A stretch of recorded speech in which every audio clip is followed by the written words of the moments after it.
जय हिंद मेरे प्यारे भाइयों, मैं दीपेंद्र आप सभी का ऑनलाइन स्टडी विद डीके में बहुत बहुत स्वागत करता हूं। दोस्तों, जैसा कि हमने आपसे बोला था कि हम प्रीवियस ईयर के प्रश्न करवा रहे हैं और आज का जो हिंदी का हमारा जो सेट है वो है बेटा 12 जनवरी 2023 का। कब का है? 12 जनवरी 2023 का। प्रीवियस ईयर में जो प्रश्न आए थे उन्हीं को हम कंप्लीट करेंगे, जिसमें ग्रामर भी रहेगा, गद्यांश भी रहेंगे, काव्यांश भी रहेंगे, प्लस पेडागोजी रहेगी। तो समय को बर्बाद ना करते हुए सीधे अपने प्रश्नों पर चलते हैं। अगर आपने हमारा ऑनलाइन स्टडी विद डीके का अगर लर्निंग ऐप डाउनलोड नहीं किया है तो सबसे पहले आप हमारे लर्निंग ऐप को डाउनलोड करें। वहां पर आपको रेटिंग देनी है और वहां पर आपको फ्री पीडीएफ में जाकर वहां पर प्रैक्टिस सेट लगा लेना है और वहीं पर आपको 95 रुपए में एक प्रैक्टिस सेट का एक टेस्ट का आपको कितना रुपए ले रहे हैं? 5 रुपए। सबसे कम है भैया, सबसे कम में ले रहे हैं। 5 रुपया का एक टेस्ट मिल रहा है आपको, तो जल्दी से जल्दी परचेज कर लीजिएगा। और जो रामबाण ईवीएस के जो रामबाण पीडीएफ है, ठीक है, वो 49 रुपए में मिल रही है अभी वर्तमान में। तो जल्दी से जल्दी आप परचेज कर लीजिएगा, वरना समय बीत जाएगा तो बाद में नहीं कहते फिरना है। चलिएगा, इस पद्यांश को पढ़ेंगे, गद्यांश को पढ़ेंगे। इसको गद्यांश क्या कहता है देखिएगा, गद्यांश को जल्दी पढ़ लीजिएगा। गांव और शहरों में रहते हुए मनुष्य अपने ग्रह के मूल स्वरूप को प्रायः भूल बैठा है। इसका सही अंदाज तभी लग सकता है जब वह किसी लंबी समुद्री यात्रा पर निकल जाए। चारों ओर पानी ही पानी, पानी का अनंत विस्तार हो। जब पहली बार उसके सामने यह तथ्य उजागर होता है कि उसकी दुनिया पानी की दुनिया है, वह एक ऐसे ग्रह पर निवास करता है जिस पर पानी का आधिपत्य है। समुद्र ही अपने पानी को साफ करके, ध्यान सुना, समुद्र ही अपने पानी को साफ करके उसका खारापन दूर करके हमें भेजता है। ध्यान रखना बेटा, जो पानी हमें मिलता है ना, समुद्र ही उसका खारापन और उसको साफ करके हमारे पास भेजता है। अगर वह पानी भेजना बंद कर दे तो जीवन समाप्त हो जाएगा और वह आज हमारा पालन पोषण कर रहा है। ऐसा नहीं कि समुद्र मंथन से एक ही बार अमृत निकला था, अमृत का हर बार निकलता है, अमृत हर बार निकलता है और वर्षा के रूप में पूरे धरती पर बरसता है। सूर्य की गर्मी से तपकर समुद्र का पानी भाप बनता है। निराकार भाप ऊपर जाकर साकार बादल में ढल जाता है। इन बादलों को मानसूनी हवाएं बहुत दूर की जगहों तक ले जाती हैं। जब ऊंचे पहाड़ या घने जंगलों तक मानसून पहुंचता है तो वहां की ठंडक पाकर ठहर जाता है। पहाड़ और वन मानो कहते हैं कि अब से तुम्हारी बाट जोह रहे हैं, पानी बनकर तप्त धरा को तृप्त करो, नव जीवन का संचार करो। सीधी सी बात है, पानी के संरक्षण की बात चल रही है यहाँ पर। अगर पानी नहीं है तो जीवन नहीं है, इसलिए पानी का क्या करना चाहिए बेटा? वो संरक्षण करना चाहिए। चलिएगा, पहले प्रश्न पर चलते हैं। पहला प्रश्न क्या कह रहा है? गद्यांश में डैश को अमृत कहा गया है। किसको अमृत कहा गया है? साफ सुथरे को, समुद्र के जल को, अनुपातिक को या पहाड़ों के जल को? तो राइट आंसर हो जाएगा क्या बेटा? अभी पढ़ के आए थे कि समुद्र के जल को क्या कहा गया है बेटा? अमृत कहा गया है, क्योंकि वर्षा के रूप में जो पूरी धरती पर क्या करवाते हैं बेटा? बारिश करवाते हैं। कौन? वन। चलिएगा, अगला क्वेश्चन क्या कह रहा है? पहाड़ और वन किसकी प्रतीक्षा करते हैं? जल्दी बताएं, पहाड़ और वन किसकी प्रतीक्षा करते हैं? ठंडी हवाओं की, सूरज की, बादलों की या समुद्र की? जल्दी बताएंगे। इस क्वेश्चन का आंसर क्या होगा? बादलों की प्रतीक्षा करते हैं। किसकी प्रतीक्षा करते हैं बेटा? बादलों की करती हैं। तो ऑप्शन नंबर क्या हो जाएगा? ऑप्शन नंबर हमारा क्या हो जाएगा बेटा? सी ऑप्शन बिल्कुल सही है। चले, अगला प्रश्न क्या कहता है? गद्यांश के अनुसार मनुष्य को जल की महत्ता समझनी चाहिए। जल की महत्ता समझना चाहिए, जल की महत्ता समझनी चाहिए। समुद्र की, यहाँ पर समुद्र का है, यहाँ पर जल की है। बादलों को बरसने से रोकना चाहिए, वन और पहाड़ों पर घूमना चाहिए। तो बेटा किसकी बात हो रही थी? यहाँ पर जल के संरक्षण की बात हो रही थी। तो राइट आंसर क्या हो जाएगा? ऑप्शन नंबर ए हमारा राइट आंसर हो जाएगा कि जल की महत्ता को क्या करना चाहिए बेटा? समझना चाहिए। अगला क्वेश्चन क्या कह रहा है? अंततः खालिस्तान ही वर्षा के रूप में बरसते हैं। कौन बरसते हैं वर्षा के रूप में? तो समुद्र का जल ही। ध्यान रखना बेटा, समुद्र का जल जो होता है वही वर्षा के रूप में क्या होता है? वो बरसता है। चले, अगला प्रश्न है, धरती खालिस्तान को ठंडक देती है।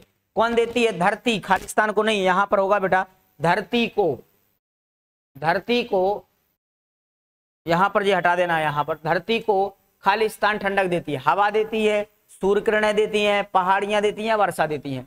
तो ध्यान रखना इस क्वेश्चन का आंसर क्या हो जाएगा, धरती को वर्षा ठंडक देती है। कौन देती है बेटा, और वर्षा देती है। तो राइट आंसर कौन हो जाएगा, ऑप्शन नंबर डी हमारा राइट आंसर हो जाएगा। क्लियर है, चलिएगा अगले प्रश्न पर चलते हैं।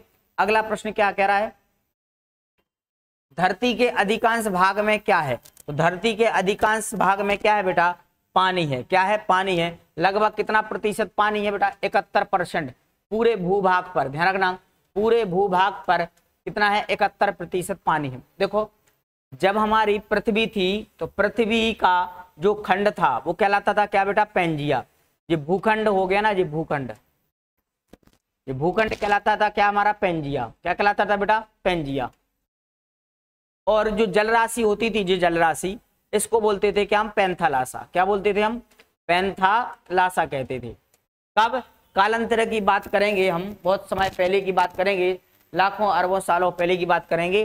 तो जो हमारे आज के जो महाद्वीप हैं, उन महाद्वीपों को क्या बोलते थे बेटा हम, पैंथालासा, सॉरी पेंजिया। क्या कहते थे, पेंजिया। और जो आज के महासागर हैं उसको बोलते थे क्या हम बेटा, तो याद रखना उसको बोलते थे क्या हम, पैंथालासा। आगे चलकर इनमें विभाजन हुआ तो पेंजिया दो भागों में बट गया। ऊपरी भाग कहलाएगा अंगारा लैंड, जो भूखंड था वो कितने भागों में बट गया बेटा, दो भागों में। ऊपर का भाग हो गया अंगारा लैंड और नीचे का भाग हो गया बेटा कौन सा, गोंडवाना लैंड। कौन हो जाएगा, गोंडवाना लैंड हो गया, गोंडवाना लैंड हो गया। और इस समुद्र को, जो पैंथालासा जो जलराशि थी, इस जलराशि का नाम क्या हो गया, टेथिस सागर हो गया। क्या हो गया, टेथिस सागर हो गया, टेथिस सागर हो गया। पहले जल को क्या बोलते थे हम, पैंथालासा, और जो भूखंड था उसको क्या बोलते थे, पेंजिया। इसमें कालांतर में विभाजन हुआ तो जो भूखंड था, स्थल का भूखंड था, वो दो भागों में बट गया, अंगारा लैंड और गोंडवाना लैंड। और बीच में एक जलराशि आ गई जिसको बोलते थे क्या हम, टेथिस सागर। और धीरे धीरे और आगे कालांतर में क्या हो गया, विभाजन होता गया। आज भी विभाजन हो रहा है। तो आपने देखा होगा, ये हो गया उत्तरी अमेरिका, ये हो गया दक्षिणी अमेरिका। यहाँ पर ऐसा अर्का हो गया अटलांटिक महासागर, यहाँ पर है हमारा क्या, यूरोप, यहाँ पर है हमारा क्या, एशिया, और एशिया के नीचे यहाँ पर हम बात करेंगे क्या हमारा, अफ्रीका है, और यहाँ पर हो जाएगा ऑस्ट्रेलिया हो जाएगा, और यहाँ पर हो जाएगा हिंद महासागर, और यहाँ पर हो जाएगा प्रशांत महासागर। ये भी क्या हमारा प्रशांत महासागर है। ऊपर हो जाएगा आर्कटिक महासागर और नीचे हो जाएगा क्या हमारा, अंटार्कटिक महासागर। तो ध्यान रखना, ये है उत्तरी अमेरिका, ये हो गया दक्षिणी अमेरिका। बात समझ में आ गई। ये हो गया यूरोप, ये हो गया एशिया, ये हो गया अफ्रीका, ये हो गया कौन हमारा, ऑस्ट्रेलिया। ध्यान रखना। और यहाँ पर ये ऐसा आकार का बना है, इसको बोलते हैं अटलांटिक महासागर। और यहाँ पर हम बात करेंगे तो ये हो जाएगा क्या हमारा बेटा, जिसको बोलते हैं प्रशांत महासागर। सबसे बड़ा महासागर कौन है, प्रशांत महासागर है। दूसरे नंबर पर कौन है, अटलांटिक महासागर। तीसरे नंबर पर कौन है, तो याद रखना है हिंद महासागर, आर्कटिक महासागर। और पांचवें, जो चौथे पर है अंटार्कटिक महासागर, और पांचवें पे कौन सा है, आर्कटिक महासागर। तो आप लोग एक गिनती याद रखना है इसकी, ठीक है। चलिएगा, तो ध्यान रखना, पूरे पृथ्वी के भूभाग पर सबसे ज्यादा क्या है बेटा, पानी है। लगभग कितना परसेंट है बेटा, 71% है। चलो इस क्वेश्चन को पढ़ें। मनुष्य की दुनिया पानी की दुनिया है, ऐसा क्यों कहा जाता है। मनुष्य पानी बहुत पीता है, मनुष्य केवल पानी ही पीता है। शरीर को चलाने के लिए पानी चाहिए। पृथ्वी पर अधिकांश भाग क्या है, जलमय है। तो राइट आंसर क्या हो जाएगा, पृथ्वी पर अधिकांशता भाग क्या है, जलमय है। तो राइट आंसर हो जाएगा क्या, डी ऑप्शन। अगला क्वेश्चन ए रहा। अगला क्वेश्चन क्या कह रहा है, समूह से भिन्न शब्द है। समूह से कौन सा शब्द भिन्न है, समुद्र हो गया, वन हो गया और पर्वत। ये तीनों के तीनों मेरे लाल क्या हैंगे, संज्ञा है। क्या है हमारी, संज्ञा है। और जो समुद्री है ये क्या हमारी विशेषण है, क्या हो जाएगी, विशेषण। राइट आंसर क्या हो जाएगा, ऑप्शन नंबर सी हमारा क्या हो जाएगा, राइट आंसर। चलो अगले प्रश्न पर चलते हैं। निराकार का मूल भाव क्या है। जिसका कोई आकार ना हो उसको क्या बोलते हैं हम, निराकार कहते हैं। क्या कहते हैं बेटा, निराकार कहते हैं। जैसे ईश्वर, क्या है बेटा, ईश्वर। ईश्वर का कोई आकार नहीं है, ईश्वर क्या है, निराकार है। कण कण में बेटा क्या है, ईश्वर रहते हैं, ठीक है। लेकिन हमने उनको क्या दे दिया है, आकार दे दिया है। लेकिन ईश्वर होते कैसे हैं बेटा, निराकार होते हैं। कैसे होते हैं, निराकार। इस पेन में भी ईश्वर है, हम में, आप में, हर जगह ईश्वर है, ठीक है। तो ईश्वर क्या है बेटा, निराकार है। अगला है हमारा काव्यांश को पढ़िएगा और पढ़कर उसके आंसर देना है। देखिएगा, पंखों से रे फैले फैले ताड़ों के दल, ध्यान रखना, पंखों से फैले फैले ताड़ों के दल, लंबी लंबी अंगुलियां हैं चौड़े करतल, तड़ तड़ तर धरती बारी की उन पर चंचल, टप टप झरती कर मुख से जल बूंदे झलमल, नाच रहे पागल हो दे ताली, चल दल झूमदर झूम झूम सिर नीम हिलाते, सुख से बेहबल हर सिंगार झरते, बेला कली बढ़ती पल पल, हंसमुख हरियाली में खग कुल गाते मंगल। ये प्रकृति का क्या कर रहे हैं बेटा, वर्णन कर रहे हैं। किसका वर्णन हो रहा है बेटा, प्रकृति का क्या कर रहे हैं, वर्णन कर रहे हैं। तो प्रकृति का वर्णन हो रहा है इस वाले में, तो इसके हम संबंधित प्रश्नों पर हम चर्चा करते हैं। देखिएगा, पहला प्रश्न क्या है, ताड़ के पत्तों के फैलाव की तुलना किससे की गई। अभी हमने बात की थी बेटा, ताड़ के पक्ष में जो ताड़ के जो पत्ते होते हैं उनके फैलाव की तुलना किससे की गई है, तो तुलना की गई बेटा किससे, पंखों से। अभी पढ़ी थी, पहली लाइन में ही पढ़ी थी, पंखों से। किससे की गई बेटा, पंखों से की गई। देखिएगा, देखो एक बार देख लीजिएगा, देखो जी लिखा ना, पंखों से फैले फैले ताड़ों के दल। आगे बात समझ में, तो राइट आंसर क्या हो जाएगा बेटा, पंखों से। कविता में बारी से तात्पर्य क्या है, बारी से बताएंगे तात्पर्य क्या होगा, जल्दी आंसर दें कमेंट में। बारी से तात्पर्य क्या है, बारी किसका पर्यायवाची है बेटा, जल का पर्यायवाची। क्या है, जल का है। तो जल के कौन कौन होते हैं, नीर सलिल, लिख लो, नीर सलिल बारी तोय, ये क्या है हमारे, किसके हो जाएंगे बेटा, हमारे जल के हो जाएंगे। एक और होता है क्या, उदक, क्या हो जाएगा, उदक, उदक। तो राइट आंसर क्या हो जाएगा हमारा, जल। तलवार के देख लो, तलवार के क्या क्या होते हैं, शमशीर, शमशीर, खड़ग, कृपाण, कृपाण, अस्थि। ये किसके हैं बेटा, तलवार के पर्यायवाची। किसके हैं, तलवार के। जल के हो जाएंगे नीर सलिल वारी तोय उदक, और तलवार के क्या हो जाएंगे, शमशीर, खड़ग, कृपाण और असी। राइट आंसर क्या होना चाहिए था इसका, डी ऑप्शन बिल्कुल सही हो जाएगा। अगला क्वेश्चन क्या कह रहा है, कविता में प्रकृति को सुख किससे मिल रहा है, झरनों के टपकने से मिल रहा है, तालियां बजाने से मिल रहा है, पक्षियों के गाने से मिल रहा है, या बारिश होने से मिल रहा है। तो ध्यान रखना, प्रकृति को सुख किससे मिल रहा है बेटा, बारिश से हो रहा है। क्या है, बारिश होने से क्या मिल रहा है बेटा, सुख मिल रहा है। अगला क्वेश्चन क्या कह रहा है, सुख से बिलहल होने से तात्पर्य नहीं है, उल्लासित होना, बिल्कुल, प्रफुल्लित होना, विभोर होना। ये तीनों किसको बता रहा है बेटा, खुशी को बता रहा है। किसको बता रहा है बेटा, खुश होने को बता रहा है। लेकिन जो विषाद युक्त है ये किसका वर्णन करता है बेटा, दुख का। तो राइट आंसर क्या हो जाना चाहिए था, डी ऑप्शन बिल्कुल सही है। वो कह रहा है तात्पर्य नहीं है, ठीक है, सुख से तात्पर्य नहीं है। अगला क्वेश्चन क्या कह रहा है, खागे कुल गाते मंगल से तात्पर्य है, पक्षी मंगल चरण कर रहे हैं, बिल्कुल गलत। पक्षी कुल का गीत गा रहे हैं, बिल्कुल गलत। पक्षी हर्ष के गीत गा रहे हैं, पक्षी कुल की मंगल कामना कर रहे हैं, गलत। राइट आंसर क्या हो जाएगा, पक्षी हर्ष के गीत गा रहे हैं। हर्ष का मतलब होता है खुशी के गीत गा रहे हैं। पक्षी क्या कर रहे हैं बेटा, खुशी के गीत गा रहे हैं। अगला क्वेश्चन क्या है, समूह से भिन्न शब्द युग में है, तड़ तड़, टप टप और झूम झूम। ये तो बेटा क्या आएंगे, समान शब्द युग में है। क्या है बेटा, समान शब्द युग में है। और ये हो जाएगा चल और दल, ये हो जाएगा क्या बेटा, असमान, असमान शब्द युग में है। तो राइट आंसर क्या हो जाएगा इसका, वो कह रहा है भिन्न पूछ रहा है, अलग पूछ रहा है। तो ये तो हो गए तीनों एक से, अलग कौन है इसमें, ऑप्शन नंबर कौन सा सही हो जाएगा बेटा, ऑप्शन नंबर डी हमारा बिल्कुल सही हो जाएगा। ठीक है, चलो अगला प्रश्न क्या कह रहा है, यहां से आपके पेडागोजी प्रारंभ हो गई है। अब पेडागोजी का 16वां प्रश्न क्या कहता है, देखिएगा, उत्तर प्रदेश के पूर्वी भाग में बोली जाने वाली हिंदी उत्तर प्रदेश के पश्चिमी भाग में बोली जाने वाली हिंदी से भिन्न है, इस भिन्नता को किस रूप में जाना जाता है। ये सारी की सारी क्या है बेटा, हिंदी की बोलियां हैं। ये पूर्वी भाग हो जाएगा, ये क्या कहलाएगा, ये पश्चिमी भाग हो जाएगा, ये क्या कहलाएगा, पूर्वी भाग। ये दोनों क्या है, हिंदी की क्या है बेटा, बोलियां हैं। थोड़ा थोड़ा अंतर हो जाता है ना। आपने देखा होगा कि बुंदेलखंड का अलग है, मालवा का अलग है, ठीक है, राजस्थानी बोली अलग है, ये सब अलग अलग हैं। देखो मोटिवेशन कोट्स आपके सामने ये रहा सफलता का कोई मंत्र नहीं है, यह तो सिर्फ परिश्रम का फल है। ध्यान रखना, सफलता का कोई मंत्र नहीं होता है, यह तो सिर्फ परिश्रम का फल होता है। और सफलता मेहनत करने वालों पर फिदा होती है। ध्यान रखना, सफलता जो होती है वो मेहनत करने वालों पर क्या होती है, फिदा होती है। तो बस आगे बढ़ते चलो, मेहनत करते चलो, मेहनत करोगे तभी सफलता आपको मिलेगी, वरना आपको सफलता नहीं मिलेगी।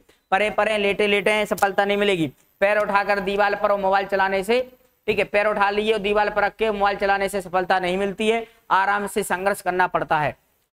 चलो अगला क्वेश्चन क्या कह रहा है, निम्नलिखित में से कौन सा भाषा अधिगम के संबंध में नहीं है। पहला, भाषा मुख्यतः अपने उद्देश्यपूर्ण प्रयोग के माध्यम से विकसित होती है, बिल्कुल सही है। अधिगम में बातचीत, लिखना, आकार देना और आगे बढ़ना शामिल है, बिल्कुल सही है। अधिगम भाषा की आकृतियों और नियमों को सीखने के द्वारा होती है। बेटा नियम थोड़ी होते हैं भाषा को सीखने के लिए, ठीक है। भाषा का प्रयोग संज्ञानात्मक विकास में योगदान देता है और इसके लिए पूर्व अपेक्षित है, बिल्कुल सही है। तो पूछ रहा नहीं है, तो नहीं वाला कौन सा सही हो जाएगा, ऑप्शन नंबर हमारा कौन हो जाएगा बेटा, सही हो जाएगा कौन सा, ऑप्शन नंबर सी हमारा राइट आंसर हो जाएगा। अगला क्वेश्चन क्या कह रहा है, निम्नलिखित में से किन भाषाओं को भारत सरकार द्वारा शास्त्रीय भाषा के रूप में मान्यता दी गई है। तो ध्यान रखना बेटा कौन कौन सी है, तमिल है, संस्कृत है, कन्नड़ है, तेलुगु है, मलयालम है और उड़िया है। कुल मिलाकर गिन लीजिए कितनी, 1 2 3 4 5 6, 6 शास्त्रीय भाषाएं हैं। आप लोग कमेंट में बताना है शास्त्रीय नृत्य कितने हैं, शास्त्रीय नृत्य कितने हैं। आप लोग कमेंट बॉक्स में मुझे बता देना है शास्त्रीय नृत्य कितने हैं, ठीक है। जिस शास्त्रीय अगर हम बात करेंगे किसकी, भाषाओं की, तो शास्त्रीय भाषा कितनी हैगी, तो ध्यान रखना इसकी शुरुआत हुई थी 2004 से, इसकी शुरुआत हुई थी 2005 से, इन दोनों की शुरुआत हुई थी 2008 से, और मलयालम की शुरुआत हुई थी 2014 में मिली थी, सॉरी 13 में मिली थी, 13 में, और उड़िया को मिली थी क्या 2014 में मिली थी, ठीक है। तो तमिल को मिली थी सबसे पहले मान्यता शास्त्रीय नृत्य की, तो कौन सा है, सबसे नई कौन सी थी बेटा, तमिल। और सबसे पुरानी कौन सी, तमिल। और सबसे नई पूछे जाओ तो कौन है बेटा, उड़िया है। तो राइट आंसर क्या होना चाहिए था इसका, तो राइट आंसर हो जाएगा ऑप्शन नंबर डी हमारा, बिल्कुल। कहां पर दिख रहा है, संस्कृत, तमिल, तेलुगु, कन्नड़, मलयालम और उड़िया। ऑप्शन नंबर कौन सा सही है, डी ऑप्शन बिल्कुल सही है। चलो अगले प्रश्न पर चलते हैं। शिक्षा में मातृभाषा आधारित बहुभाषा का क्या अर्थ है। शिक्षार्थी अपनी मातृभाषा में विद्यालय शिक्षा आरंभ करते हैं और जैसे जैसे आगे बढ़ते हैं उसमें भाषाएं जोड़ते जाते हैं। शिक्षार्थी अपने सभी विषय अपनी मातृभाषा में पढ़ते हैं और आगे जाकर अंग्रेजी पढ़ते हैं, ऐसा नहीं है। तीसरा है, शिक्षार्थी मातृभाषा का एक भाषा के रूप में सीखते हैं और विद्यालय में जैसे जैसे आगे बढ़ते हैं अंग्रेजी माध्यम में अध्ययन करते हैं, गलत। शिक्षार्थी कक्षा 1 से अंग्रेजी सीखते हैं और विद्यालय के माध्यमिक स्तर से भारतीय भाषा माध्यम से अंग्रेजी माध्यम अपनाते हैं, गलत है। राइट आंसर एक ही दिख रहा है, ऑप्शन नंबर कौन सा हो जाएगा बेटा सही, ऑप्शन नंबर ए हो जाएगा। विद्यालय शिक्षा आरंभ करते हैं जैसे जैसे आगे बढ़ते जाते हैं उसमें और अधिक भाषाएं क्या होती हैं बेटा, जोड़ते जाते हैं। तो राइट आंसर क्या हो जाएगा हमारा, ए ऑप्शन बिल्कुल सही है। अगला क्वेश्चन क्या कह रहा है, विद्यालय कक्षा शिक्षा में बहुभाषावाद किस प्रकार से एक संसाधन है। जहां तक संभव हो अधिक से अधिक भाषाओं का शिक्षण, लचीली भाषा शिक्षा नीति को स्वीकृत करना है। ये तो होगा नहीं। शिक्षार्थियों की भाषा का बिल्कुल सही, ऑप्शन नंबर क्या हो जाएगा, सी। कक्षा में शिक्षार्थियों की भाषाओं का प्रयोग करना क्या कहलाता है बेटा, बहुभाषावाद कहलाता है।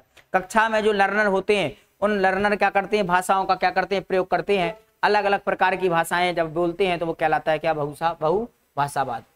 अगला क्वेश्चन क्या कह रहा है, जब कोई एक बालिका नई भाषा सीखती है वह उस भाषा को बोलने व उसके प्रयोग के लिए कुछ समय लेती है, ऐसी अवधि को किस रूप में जाना जाता है। पहला क्या है, अवलोकन अवधि, मौन अवधि, बबलाना अवधि या चुनौतीपूर्ण अवधि। रुकती है तो मतलब क्या कहलाती है बेटा, मौन अवधि कहलाती है। क्या कहलाती है बेटा, मौन अवधि। ऑप्शन नंबर क्या हो जाता है, बी ऑप्शन सही हो जाएगा। देखो पहले भाषा को बोल रही है, उसके प्रयोग के लिए कुछ समय लेती है, तो वो कौन सी अवधि कहलाएगी बेटा, मौन अवधि कहलाएगी। क्या कहलाएगी, मौन अवधि। चलो आंसर देते चलना, ठीक है सभी लोग। अगला क्वेश्चन क्या कह रहा है, एक अध्यापिका गा के ऊपर रैप और भा के ऊपर रैप से अंत होने वाले शब्दों जैसे कि विसर्ग और विदर्भ आदि का उच्चारण करवाती है। शब्दों के इन जोड़ों को किस रूप में जाना जाता है, तुलनात्मक जोड़े हैं, विपरीतात्मक जोड़े हैं, तुलनीय है या विषम है। तो बेटा कैसे हैं बेटा, विषम जोड़े हैं। कैसे विषम जोड़े हैं, जैसे जी हमने लिख दिया विसर्ग और विदर्भ, ये क्या होंगे, विसर्ग होंगे। और अगर हम बात करें समजोड़े क्या क्या कहलाते हैं, जैसे हमने बोल दिया रिक्त, रिक्त और क्या हो जाएगा, खाली। जैसे मैंने बोल दिया घर और मकान, घर और मकान, ठीक है। ये हमारे के जैसे पानी और जल, ये हमारे कैसे जोड़े हैं बेटा, सम जोड़े हैं। कैसे जोड़े हैं, सम। यहाँ पर विसर्ग का अलग आ रहा अर्थ और विदर्भ का अलग अर्थ आ रहा है, तो यहाँ पर क्या हो जाएंगे, विषम जोड़े कहलाते हैं। जी क्या कहलाते हैं, विषम जोड़े। अगला क्वेश्चन क्या है, अगला क्वेश्चन क्या कह रहा है, गौरव गिजू भाई बधेका की छोटी छोटी कहानियां पसंद करता है और जब भी उसे समय मिलता है वह इन कहानियों को पढ़ता है। इस प्रकार के पठन को क्या कहते हैं। देखो पहले पढ़ लिया, फिर पढ़ लिया और फिर पढ़ लिया, तो उसका मतलब है उसको विस्तार से उसको पढ़ना है कहानी को। तो राइट आंसर क्या हो जाएगा, विस्तार से पढ़ना चाहता है। ऑप्शन नंबर क्या हो जाएगा, बी ऑप्शन बिल्कुल सही है। यहाँ पर बी होगा, यहाँ पर सी होगा, यहाँ पर डी होगा। तो राइट आंसर क्या हो जाएगा, ऑप्शन नंबर बी।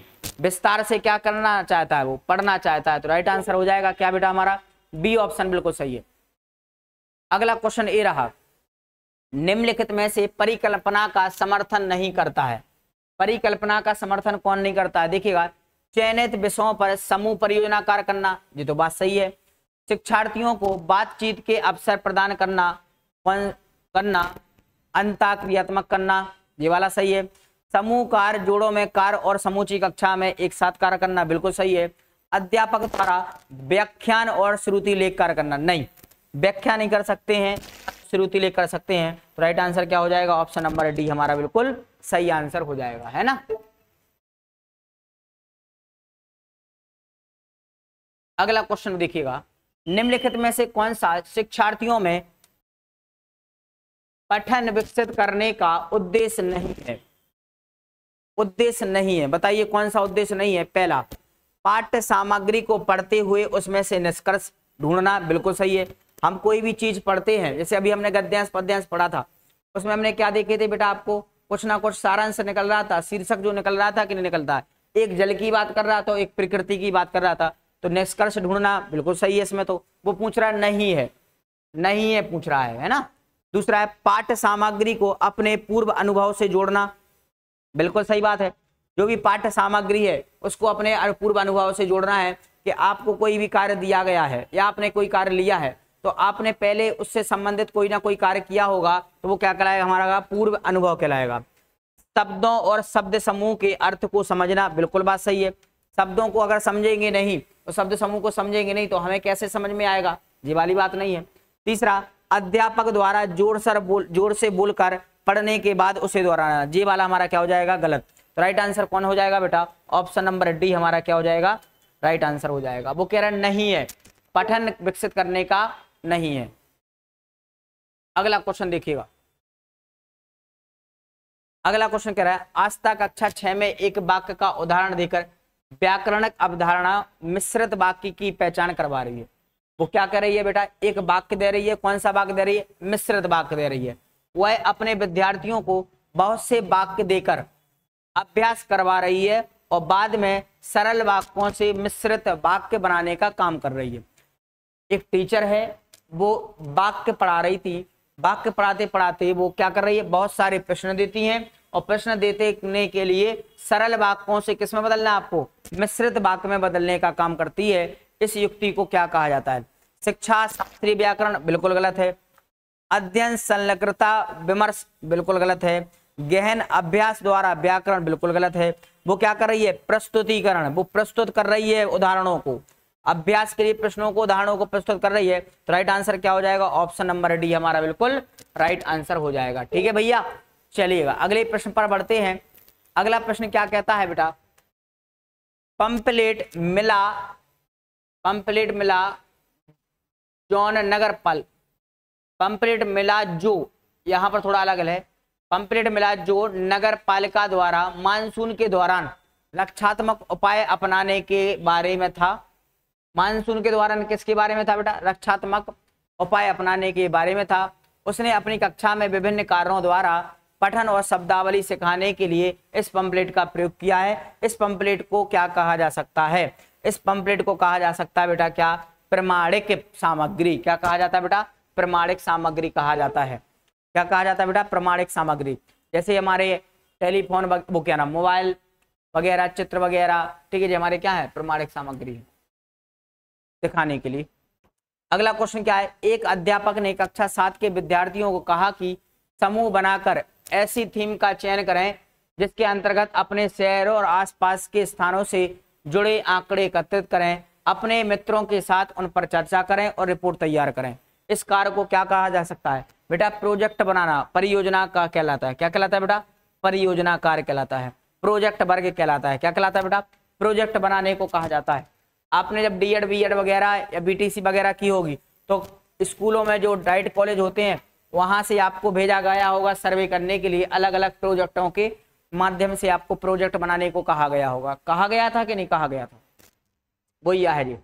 निम्नलिखित में से किसे पोर्टफोलियो आकलन कहेंगे। पहला, शिक्षार्थियों के विभिन्न अधिगम कार्यों का संग्रहीकरण व रिकॉर्ड रखना और उसके समग्र आकलन के लिए इनका उपयोग करना। बिल्कुल सही है, बिल्कुल सही है। अधिगम कार्यों का क्या करना, संग्रह करना है, उनका रिकॉर्ड रखना करना है, और आगे चलकर इनका क्या करेंगे, हम इसका उपयोग करेंगे। वो क्या कहलाता है बेटा, पोर्टफोलियो। क्या कहलाता है बेटा, पोर्टफोलियो कहलाता है। अगला क्वेश्चन क्या कह रहा है, देखिएगा, निम्नलिखित में से कौन सा सांकेतिक भाषा के संदर्भ में सही है। सांकेतिक भाषा क्या कहलाती है बेटा, सांकेतिक भाषा क्या कहलाती है, जो इशारों के माध्यम से हम किसी से बात कर सकते हैं, वो कहलाती है क्या, सांकेतिक भाषा। जैसे दिल बना के बता देते, इस प्रकार का दिल बना देते हैं और ऐसा कर देते हैं, तो कहीं ना कहीं क्या बता रहा है, अपनी मोहब्बत का इजहार कर रहा है कि नहीं कर रहा है, वो क्या कहलाती है बेटा, सांकेतिक भाषा कहलाती है। भाषा 3 प्रकार की होती है, एक होती है क्या, मौखिक,